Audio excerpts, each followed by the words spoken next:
Bonjour et bienvenue sur la chaîne de l'après-PN. Merci de vous être abonné, de suivre ma chaîne.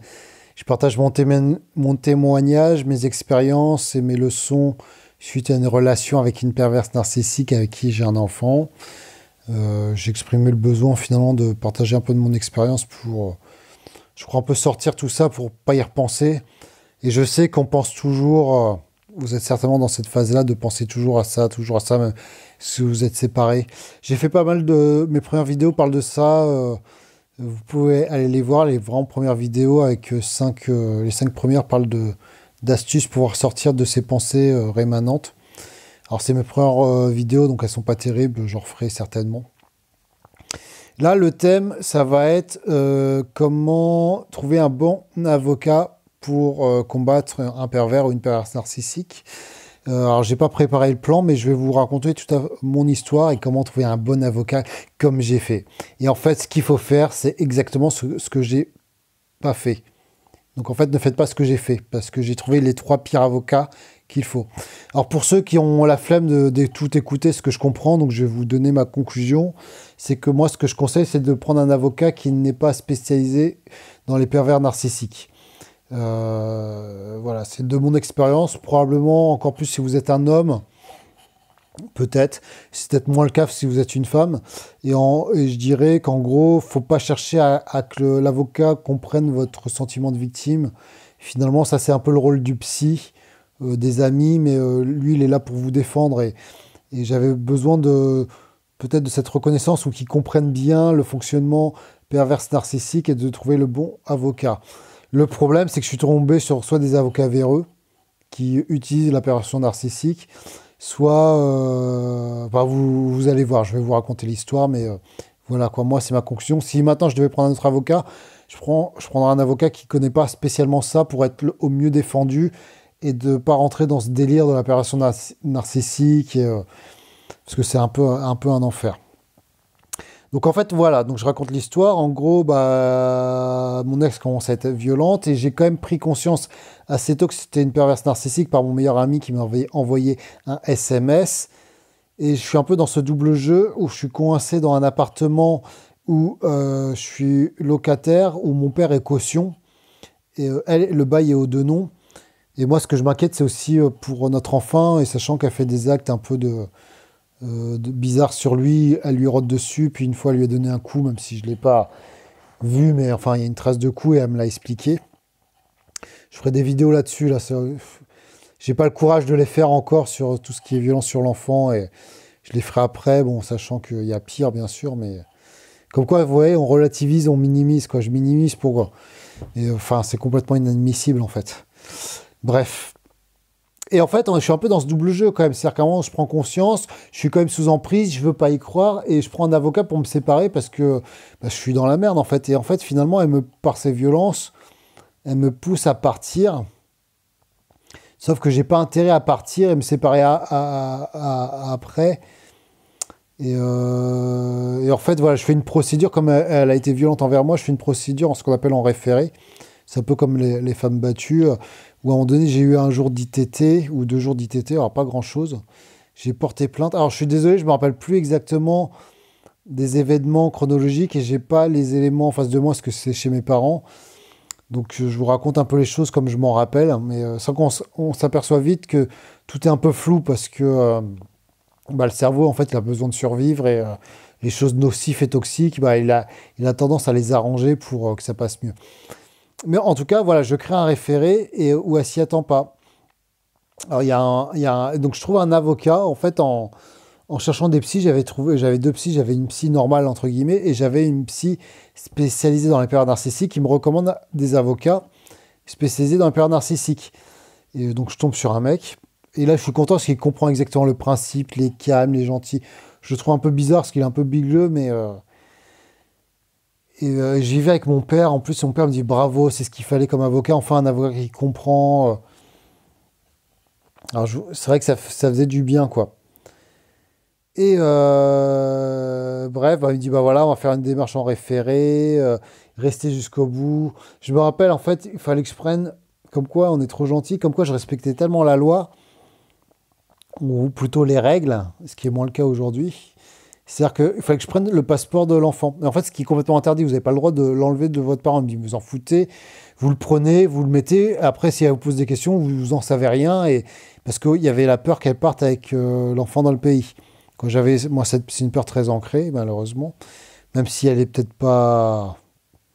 Quoi, elle est justifiée d'une certaine partie par rapport à une analyse, et puis dans une autre, ce que me disaient mes amis, ils disent bah non, mais elle va rester en France, elle va pas se faire chier à retourner dans son pays d'origine. Mais bref. Oui, j'avais du mal à prendre ce passeport, c'est-à-dire que, comme quoi j'étais tellement. Ça voulait dire mentir, ça voulait dire faire quelque chose de mal, et je me rappelle à quel point. Alors que maintenant, j'aurais aucun problème à le faire. Faites-le si vous êtes dans ce cas-là, il faut prendre le passeport. Si vous êtes avec une personne étrangère qui est hyper narcissique, c'est franchement un truc. Moi, je connais quelqu'un qui est avec une perverse narcissique qui est parti en Allemagne avec son enfant. Donc faites-le. Enfin, mais je culpabilisais à le faire. C'est assez rigolo de y repenser. On est tellement. Parce qu'on se rend compte que les gens ils mentent et ils trichent et nous, on respecte trop la loi. Alors que, voilà, on est un peu des couillons. Bref, bon, j'arrête de me dévaloriser. Et premier jugement référé. Et donc ensuite, et donc là, je me sépare, donc je prends un. Ah non, entre-temps, il y a une médiation pénale. Alors, non, quand je fais le premier jugement, oui, je suis séparé. Ouais, je suis séparé, donc là, je prends un autre appartement pas loin à côté. Et après, quand vous avez un jugement référé, c'est un jugement d'urgence où vous passez avant tout le monde. Si vous êtes victime de violences conjugales, si vous êtes une femme ou même un homme, ça marchait pour moi, bah, vous pouvez faire une demande en référé. C'est ce que j'ai fait. Sachant qu'après, en attendant le jugement, elle est redevenue violente. Mais c'est pour ça qu'elle est devenue violente, en fait. C'est qu'en fait, j'avais quand même une plainte qui était en cours. On avait une médiation pénale et en fait, elle a continué à être violente. Moi, j'ai eu 7 jours d'ITT pour violence psychologique, mais elle, alors je ne l'ai pas frappée, hein, je ne lui ai pas donné de coup. Elle a eu 2 jours d'ITT ou un jour d'ITT pour violence psychologique. Et, genre, elle a eu un coup à la jambe. Alors ça, ils ne l'ont pas mis. Et quand j'ai eu la confrontation à la police, elle boitait, mais j'ai même pas calculé tout de suite pourquoi elle boitait, en fait. Et elle me faisait croire que je l'avais frappée, enfin. Mais heureusement que je ne l'ai pas fait, quoi. Et en fait, je crois que ça a un peu pourri l'histoire. Et donc au deuxième jugement, c'est ça que je me rappelle plus si ça c'était avant le premier jugement ou après le deuxième jugement. Donc effectivement, il faudrait que je retrouve l'historique. Mais le fond du problème, il est pas là. C'est qu'au bout d'un moment, non, il y a ou 9 mois, il y a le deuxième jugement. Et alors ce qui a été compliqué, c'est qu'au premier jugement, j'ai demandé la garde. Bah forcément. Non, attendez. Putain, c'est horrible en fait. Attends, je fais une pause. Ouais, excusez-moi, j'ai fait une pause. En fait, voilà. En fait, moi, j'étais toujours parti pour demander la garde. Parce qu'à un moment donné, il y avait des violences sur l'enfant. Au premier jugement, on devait demander la garde, mais au dernier moment, mon frère et mon père m'ont dit non, tu n'auras pas la garde, il faut que tu demandes la garde alternée. Donc j'ai changé au dernier moment et ça, moi, ça m'a fait. Et on est tellement mal que je l'ai mal vécu parce que j'ai l'impression de ne pas protéger mon enfant, de leur demander la garde alternée au dernier moment. On l'a joué un peu stratégie. Et finalement, bah, j'ai pas eu la garde ni la garde alternée. Et après, il y a eu le référé pendant 9 mois d'attente. Et moi, je l'ai mal vécu parce que moi, je voulais demander la garde. Et en fait, tout le monde. Mais mon parent et mon frère m'ont dit bah non, il faut demander la garde alternée. Et avec le recul, je pense qu'ils avaient raison. Mais en fait, vous êtes dans un piège quand vous êtes l'homme parce qu'en fait, en même temps, vous n'allez pas avoir la garde parce que l'enfant est trop petit. Et ce que m'avait dit une autre avocate que j'ai pas voulu suivre, elle m'a dit mais il faut fermer sa gueule et il faut passer sous silence. Et si vous êtes un homme, c'est ce qu'il faut faire, il faut fermer sa gueule et passer sous silence. Parce qu'il faut tout faire pour avoir la garde alternée pour l'enfant. Et vous n'aurez pas la garde si vous n'avez pas des preuves concrètes qu'il y a eu des violences sur l'enfant, ce que j'avais pas. Même si j'avais des dossiers à mon avantage, comme un rapport médico-psy.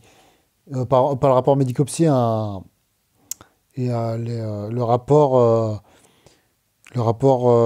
parce qu'en fait j'ai parlé au PMI, donc il y a eu un rapport des assistantes sociales.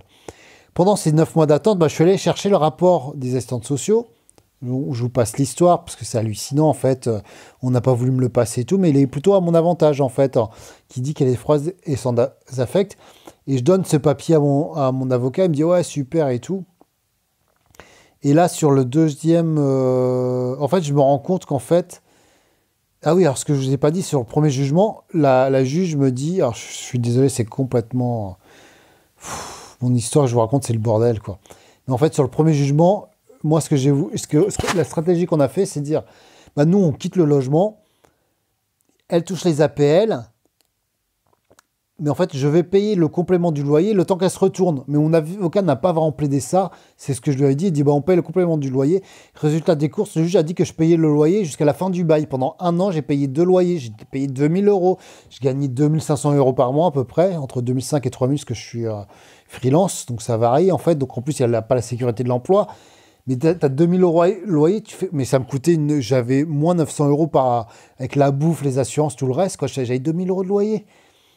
Mais ça m'a rendu dingue. Et en fait, quand j'ai vu les pièces quand j'ai demandé de changer d'avocat, qui m'a renvoyé les pièces, parce que j'ai changé d'avocat à un moment donné, en fait, je me suis rendu compte qu'il ne m'avait pas transmis toutes les pièces. Et à un moment donné, moi, devant le juge, au premier jugement, elle a fait croire que j'avais fraudé les APL. Et c'est pour ça que le juge dit, oui, monsieur a fraudé les APL, donc il va payer son loyer. Et en fait, ça, quand je suis allé voir d'autres avocats, j'aurais dû faire appel parce qu'il n'a pas le droit, parce que je n'étais pas marié. C'est que si vous êtes marié, que le juge peut vous dire de payer le loyer de l'autre. Et ouais, non, mais c'est hallucinant. Et en fait, mon avocat m'avait pas donné toutes les pièces qu'elle avait données.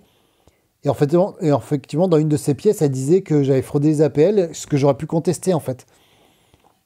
Ce que j'ai pas contesté. Enfin, après, c'est un détail, mais finalement, bah, la juge, elle s'est fait avoir, quoi, par rapport à ce point de vue. Alors que c'est elle qui a fraudé, en fait, c'est elle qui a fraudé des appels pour toucher l'argent, parce que c'était à son nom.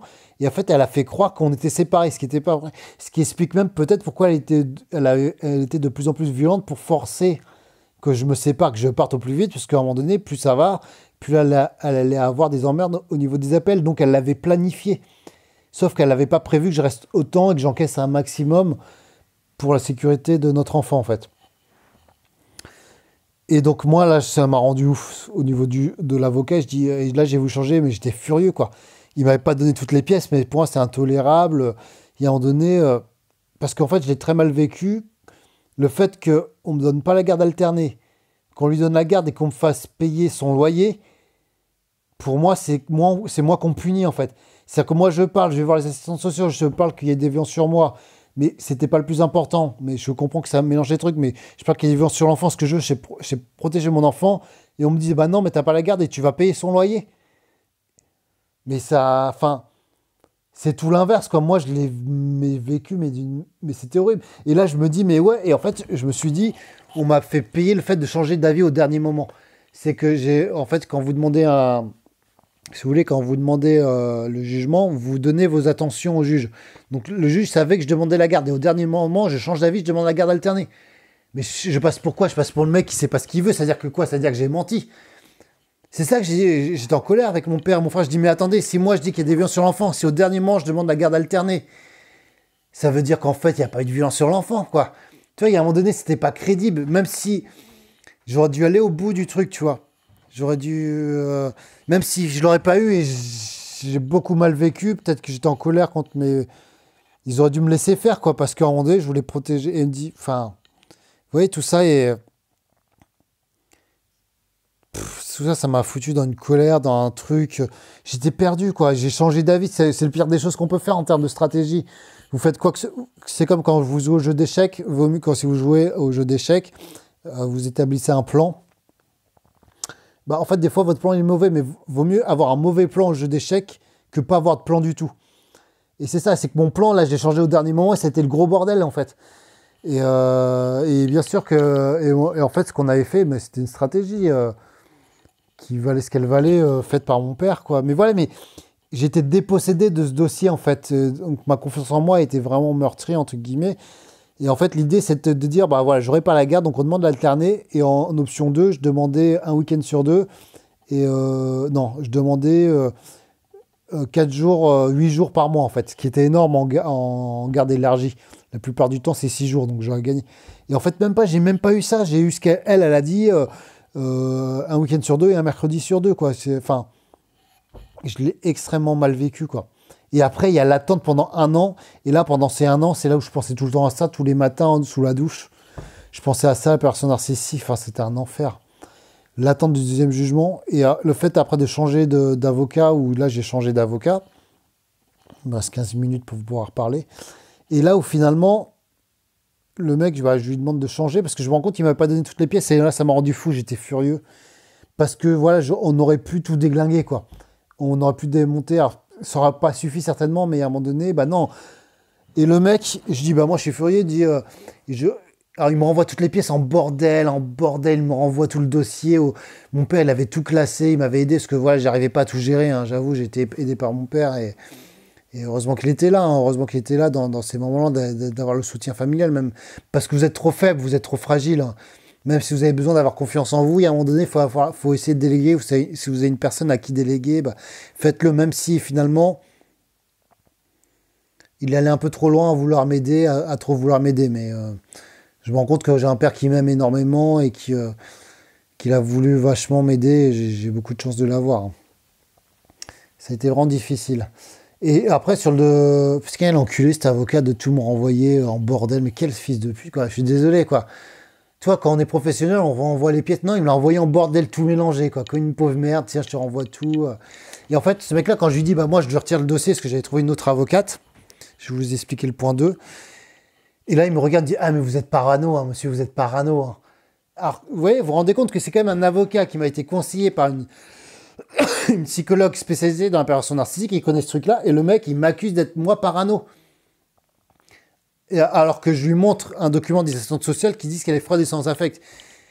Et c'est là où je me dis, mon erreur, avec toute mon histoire, c'est que j'aurais dû garder peut-être cet avocat où il me disait, à un moment donné, il m'a dit, non, vous inquiétez pas, vous avez des bonnes pièces, on peut avoir l'alterné et tout. Mais là, comme j'ai vu un mec qui m'a pris 6 000, 7 000 euros, il m'a fait payer, quoi. Tu vois, et il me dit oui, après on va passer en appel, mais c'est que des fils de pute, ces mecs des gens qui profitent de la personne narcissique, en fait, qui sont, je suis désolé, je suis un peu méchant en disant fils de pute, c'est vulgaire et c'est une insulte, mais c'est ce que me disait mon meilleur ami. Voilà, il profite du système, il a trouvé un créneau, la personne narcissique, et on est prêt à payer beaucoup d'argent quand on a de l'argent parce qu'on veut sauver notre enfant, quoi. Il y a beaucoup d'avocats véreux qui profitent de ça. Et en fait, je suis convaincu que ces personnes-là voulaient faire appel, faire une longue procédure, puis on va faire appel, on va faire machin, et à chaque fois. Et en fait, ah oui, pourquoi non, voilà, c'est pour ça que je l'ai quitté. C'est qu'en fait, il m'a redemandé 3 000 euros. Je fais non, on a fait un forfait à 6 000 euros. Pour moi, c'est à compter de 2 jugements. Il dit, ah ben non, ça c'est pour mes jugements. Mais dans ce cas-là, tu me le dis avant. Parce que quand vous faites une dossier en référé, il y a 2 jugements. Il y a le premier jugement en urgence et le deuxième où on a le temps de faire les preuves, les éléments. Il y a le deuxième jugement. Et en fait, ça, je ne l'ai pas supporté, quoi. Il y a un moment donné, moi, j'ai besoin je suis quelqu'un de très honnête, d'équité. Et il m'a enflé. Effectivement, quand j'ai sondé d'autres avocats, ils m'ont dit, vous êtes sûr que le deuxième jugement, c'est gratuit? Mais déjà, je ne le sentais pas, ce mec-là. Et là, j'ai changé d'avocat et je me suis dit, bah, en fait, je suis victime de... je suis victime... Excusez-moi, je bouge partout, là, mais j'espère que c'est audible, le son. Je suis victime de violence conjugale. Alors, je vais prendre une avocate spécialisée dans les violences conjugales. Alors ça, je pense qu'on a un mec, c'est une grosse connerie, parce que la plupart de ses clientes, c'est une femme. Elle a que des clientes comme ça, et ça nous met tellement dans une position de victime que je pense que ça peut gonfler les juges. Alors, je vous passe tous les rendez-vous, l'argent. À chaque fois que je faisais un rendez-vous, ça coûtait 200 euros pour que je lui explique. Je lui donnais des tonnes de... En fait, là, j'étais dans une démarche de jeu de la justice. J'ai ramené, mais j'avais plus de 100 pièces. Mais voilà mon erreur. La justice, elle est complètement saturée. Faut pas ramener trop de pièces, trop de preuves. J'ai trop voulu expliquer la personne narcissique au juge parce que je pensais que les gens, ils pensaient comme moi. Je pensais que les gens, ils avaient une intellect comme moi, c'est-à-dire très réfléchi, à vouloir tout comprendre de tout. Non, mais les gens, quand ils comprennent pas, quand j'étais allé voir les assistantes sociaux, quoi, la protection de l'enfance, à un moment donné, ils me disaient, ah, mais laissez tomber, cherchez pas à savoir pourquoi. Et en fait, je crois que la majorité des gens, ils sont ça. Et quand vous êtes victime de narcissique, je pense que la plupart des cas, si vous êtes hypersensible, ou zèbre, ou surdoué, ou en tout cas, vous avez besoin de comprendre. Mon père est comme ça. Moi, je suis comme ça, mais la plupart des gens ne sont pas comme ça, ils ne comprennent pas. À un moment donné, quand ils ne comprennent pas, ils ne vont pas chercher une logique, ils n'ont pas le temps. Et moi, je voulais que le juge, il comprenne. Je me suis dit, bah, avec toutes mes pièces, tout s'explique. Il va dire, ouais, il y a un... Et en fait, non, ils vont dire, c'est un gros bordel, et la garde alternée n'est pas possible. C'est ce qui s'est passé. En tout cas, avec cette deuxième avocate, victime, je dois aller voir le juge 2 jours avant. Burn-out, elle m'a planté, quoi. Planté. Et bah, je me suis fait niquer mes 4 000 €. Elle m'a jamais remboursé. Donc, je vous cache pas que c'était un coup difficile. Elle me dit, ah bah ouais, mais j'ai quand même bossé sur le dossier. Tu vois, je m'en fous, vous m'avez pas représenté, quoi, à la fin, quoi. T'as bossé sur le dossier, t'as bossé sur le dossier. Putain, c'est les avocats, c'est des enculés, mais je vous jure.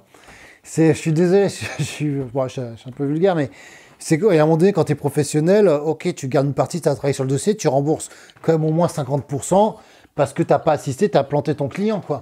Bah non, non, ils gardent tout, hein, les mecs, ils en ont rien à battre. Et tu sais très bien que toi, il faut refaire une procédure dans ce cas-là avec, je sais plus qu'on appelle les avocats des avocats, enfin le bâtonnier de justice, je sais pas quoi, bâtonnier des avocats. Et d'ailleurs, le bâtonnier, c'était à la base, c'était l'avocate de mon ex-compagne, parce qu'elle, elle s'est fait passer pour une victime.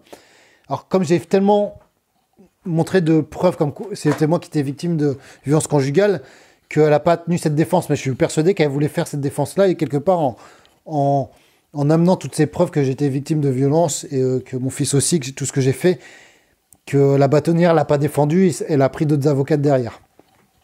Mais j'étais foutu, c'était la bâtonnière. Je suis mort, c'est-à-dire qu'ils vont choisir les meilleurs des avocats et tout. Et troisième avocat, et là j'étais toujours dans mon délire, il me reste 8 minutes. J'étais toujours dans mon délire d'avocat, comprendre la personne narcissique, que pour comprendre, j'allais sur les sites internet pour trouver des avocats, des conseils gratuits. Ce que je peux vous recommander, vous cherchez avocat, c'est des coups de téléphone par avocat. Ça vous paye par téléphone pour avoir des petits conseils. Ça peut être utile pour avoir une seule question. Et j'en ai trouvé une qui comprenait, qui a été victime de père narcissique, qui était à Strasbourg. Je vais la chercher à Strasbourg pour qu'elle comprenne et tout. Et j'étais content. Mais putain, mais quel con quand même. Et en fait, déjà, elle était chelou. J'arrive chez elle, ça a pué chez elle. Mais déjà, c'était. Mais de toute façon, je crois que j'ai le chic pour trouver les mauvais avocats. Et en fait, là, elle me dit, bah non, il faut, pour votre jugement, il faut demander la garde, vous vous rendez pas compte, c'est une personne narcissique. Elle allait à fond dans la garde, et c'est ce que je voulais entendre de toute façon, parce que moi, j'étais tellement frustré de ne pas avoir demandé la garde, je voulais avoir un avocat qui me dise qu'il faut que je demande la garde. Même si, en fait, il fallait que je demande la garde alternée, je me rends compte maintenant, enfin, bref. Mais le problème de cette avocate qui a été victime dans son travail, si j'ai bien compris, la personne narcissique, qui comprenait très bien, bah, en fait, elle m'a fait on peut aussi faire au niveau de la justice familiale un dossier, je ne sais plus comment ça s'appelle, de 10 pages pour expliquer la situation, parce qu'elle est compliquée.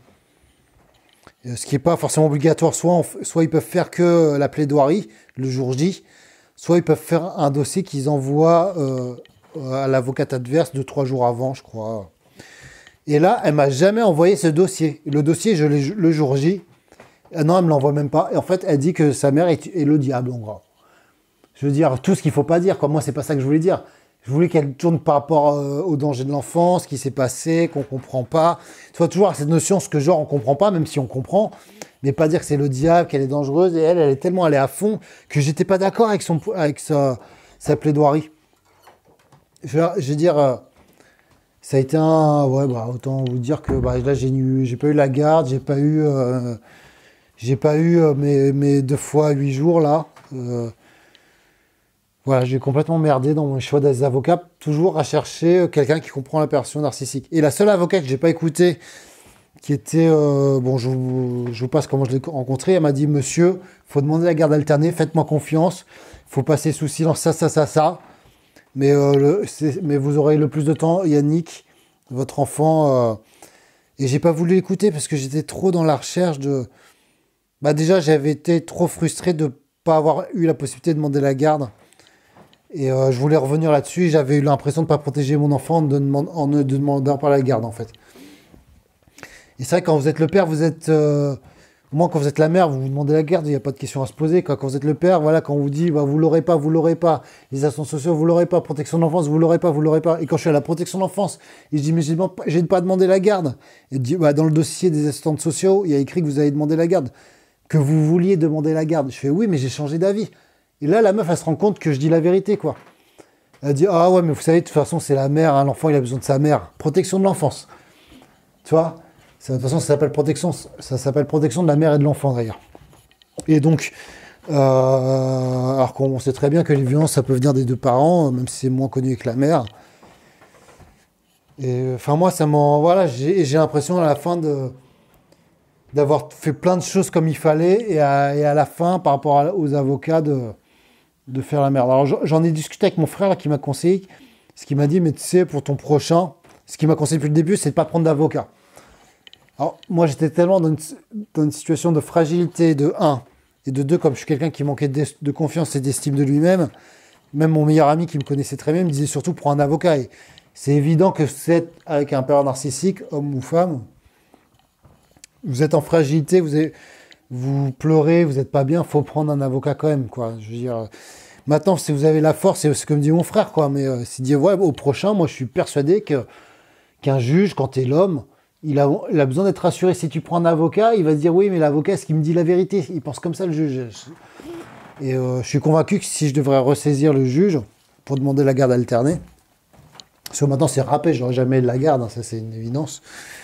Il faudrait que je fasse ça, quoi. Mais moi, j'ai tellement peur. Mais les pièges des autres avocats adverses, les coups tordus, les accusations, les pièces qui ne sont pas produites. Ce qu'elle a dit, là, quand l'avocate a dit que j'ai fraudé les appels, mais je suis tombé sur le cul. Et je comprenais pas, parce que je me disais, quand elle disait ça, je me disais, mais elle peut pas dire ça, parce que normalement, les avocats doivent dire ce qu'ils peuvent prouver. Donc, ils peuvent dire que ce qu'il y a dans les pièces écrites. Et sauf que mon putain de premier avocat, il m'avait pas donné toutes les pièces. Voilà. Ça me rendait fou. Ça me rendait fou. Donc voilà, cette histoire, voilà, tout ça pour vous dire, voilà, la conclusion que j'en ai tirée, c'est qu'il ne faut pas prendre un avocat spécialisé dans la période narcissique, que ce soit on tombe sur des escrocs qui utilisent ce truc pour se faire un maximum d'argent, pour profiter de la situation, soit les gens qui comprennent vraiment, c'est des gens qui ont été victimes d'opérations narcissiques, et il faut bien dire les choses. Les personnes qui ont été victimes d'opérations narcissiques sont toujours un petit peu malades. Peut-être moi-même en faisant toutes ces vidéos, je suis peut-être encore un petit peu malade de tout ça, quoi. Et la troisième avocate, elle était malade. Et la deuxième, qui était spécialisée dans les violences conjugales, elle faisait que ça. Donc, c'est tellement nocif que, enfin, elle bossait à mort pour des femmes de violences conjugales. Maintenant, je prendrais vraiment un avocat neutre, qui a les pieds sur terre, mais qui me rassurait pas. Et j'en ai rencontré des comme ça, mais j'attendais que l'avocat, il me comprenne, qu'il me rassure, j'attendais un truc un peu du psy. Et là, on tombe sur les gens qui soit profitent de vous, soit qui vont plaider ce qu'ils ont envie de plaider pour leur confort personnel, quoi. Donc voilà, pour moi, ça a été une épreuve vraiment compliquée, dure à accepter. Et pour moi, c'est un sentiment d'échec très difficile à vivre parce que je me dis, bah, j'ai échoué à protéger mon enfant, quoi. Pour le protéger, j'aurais dû avoir le plus de temps la garde et j'ai pas réussi. J'ai un week-end sur deux, un mercredi sur deux. Et là, quand je vois des trucs sur le groupe Facebook, il y a des pères narcissiques, hommes, c'est ce qu'ils ont, quoi. Avec tout ce que je me suis battu, j'ai pas eu mieux qu'eux, en fait. Et j'ai dépensé, mais des tonnes d'argent. Et je pensais quelque part le fait que je dépense de l'argent dans le sens que je change d'avocat, que je dise quand même. Moi, je pensais qu'au juge, qui se disent, bah si quand même je paye la moitié du loyer, quand même, malgré ce qui m'est arrivé, c'est que je pense vraiment qu'il y a un danger pour l'enfant, parce que j'avais peur qu'elle s'en prenne à lui, en fait. Pourquoi au final, j'ai proposé de payer le complément du loyer? Alors certes, il y avait une stratégie d'avocat, il y avait une stratégie de dire, regardez, je suis gentil, c'était... Mon frère, c'est vrai que mon frère, il avait raison, il dit, mais rentre pas, en fait, c'est de la manipulation. Bah oui, c'était de la manipulation. C'est un peu dire, regardez, je suis gentil, je suis quand même sympa, je lui paye la moitié du loyer. Mais la vraie vérité, c'est que moi, j'avais peur qu'elle s'en prenne à lui. Je me dis, si je paye pas, mais elle va être violente avec lui, quoi. Vous avez cette peur ancrée en vous, quoi. Donc, bah, vous payez. Ils le savent très bien.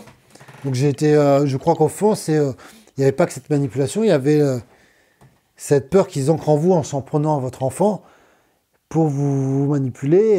Et c'est ce que me disait d'ailleurs la directrice de la crèche quand j'en parlais au tout début, où j'étais en pleurs et je comprenais pas, et qui me comprenait. Et ce qu'elle me disait, c'était une des seules qui m'avait dit ça, elle me dit, mais vous savez, elle fait ça sur l'enfant pour vous manipuler, quoi.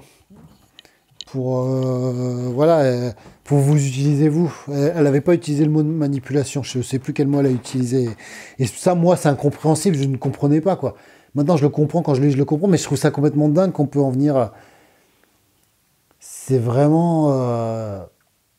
C'est là que je me rends compte que c'est vraiment une personne narcissique, c'est pas une personne toxique qui serait méchant avec les hommes, mais quelque part qui au fond, et c'est ce qu'ils se disent les gens, c'est qu'au fond, il y a peut-être d'autres choses, c'était notre relation de couple ou quoi. Non, là, j'ai vraiment affaire à une psychopathe, quoi, qui qui est prête à tout pour ses intérêts. Bon, voilà, j'arrive à 30 minutes.